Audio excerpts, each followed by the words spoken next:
Chaque année, les téléspectateurs des Grandes Gueules désignent une personnalité qui a, selon eux, marqué les derniers mois. L'émission d'actualité, diffusée en simultané à la radio et sur la chaîne RMC Story, évoque des sujets de société et organise des débats autour de ces thématiques, menant bien souvent à des coups de gueule de la part des éditorialistes voire des altercations entre eux. Chaque jour dans l'émission, une chronique est dédiée à la personnalité GG du jour, jugée grande gueule grâce à ses actions ou ses propos. Eh bien le même prix existe à l'échelle annuelle. Là où le choix quotidien est habituellement fait par l'équipe rédactionnelle de l'émission, ce choix annuel revient aux fidèles du programme.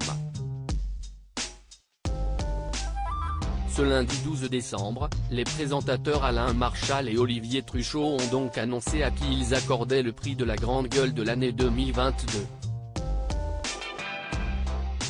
Un seul nom étranger, un prix obtenu grâce au vote des téléspectateurs toute la semaine précédente sur le site de la station, comme l'a rappelé le journaliste Olivier Truchot. 10 personnalités étaient en lice pour gagner la première place cette année, le collectif écologiste Dernière Rénovation, le secrétaire national du Parti communiste Fabien Roussel, l'entraîneur Christophe Galtier, le député Louis Boyard, Rachida Dati, Michel Sardou, l'ancienne candidate à la présidentielle Sandrine Rousseau, Michel-Édouard Leclerc, l'actrice Annie Dupéret, et enfin le président ukrainien Volodymyr Zelensky. Si sur le plateau, seul Charles Consigny avait choisi de désigner ce dernier comme personnalité grande gueule de l'année, si est finalement lui, le seul nom français de cette liste, qui a été choisi par les téléspectateurs.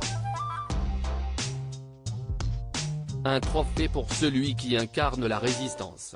Trophée à l'appui, Alain Marchal donc dévoilé le nom du dirigeant qui fait face à une guerre avec l'invasion de son pays par la Russie depuis bientôt 10 mois. Celui qui incarne la résistance face à l'envahisseur russe, a donc expliqué le présentateur de l'émission.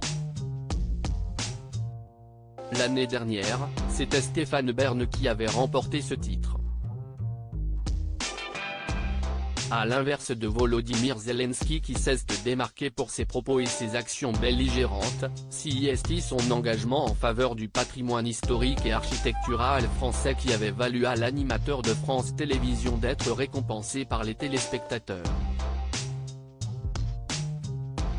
À lire aussi Guerre en Ukraine, un journaliste français, envoyé spécial pour BFM TV, tué dans l'est du pays.